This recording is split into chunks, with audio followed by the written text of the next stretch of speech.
In cryptocurrency and blockchain, there are a ton of true believers, but yet there's also a ton of skeptics. One of the main questions we get a lot is this sector going to be like clean tech, where there's a lot of innovation going on, but yet real returns for investors are hard to come by? How do you address that question?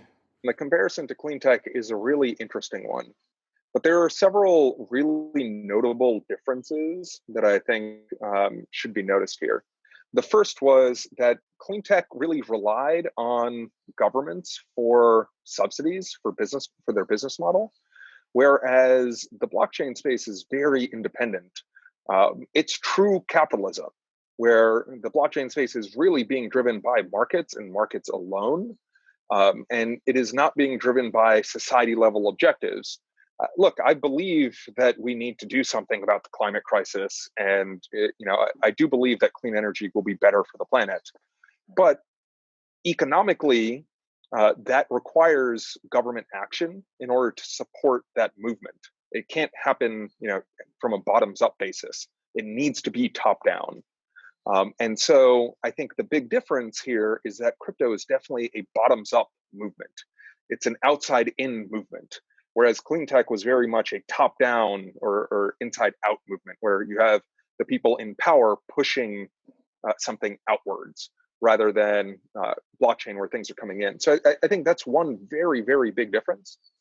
The second big difference between the blockchain space and clean tech is that the blockchain technology really provides value for the consumers today as they use it, right? If you were worried about your money being seized by some government in a third world country, well, Bitcoin does that for you today. If you wanted to use a smart contract for escrow or for some sort of prediction market or some other type of decentralized application, Ethereum does that for you today, and it gives you value today. Whereas the value for clean tech is this like longer term value that a lot of consumers may not fully appreciate or understand. They don't feel it. You don't feel different if the energy powering your house is solar versus coal.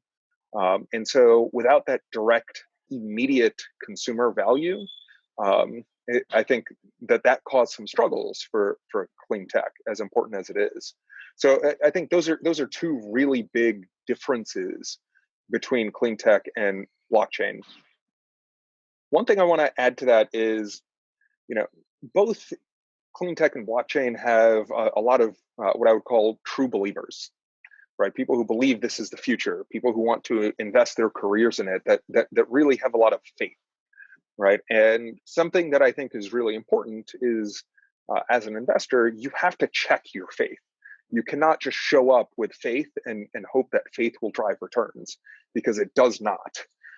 That actually drives irrationality and will give you subpar returns. So the way to check faith is to think, is this creating value for the users now? Am I dependent, or is this thesis that I'm investing in dependent on the goodwill of some large entity in order to drive these returns? Or is this something that works through first principles and works through just markets operating just by each individual wanting to do what's best for them?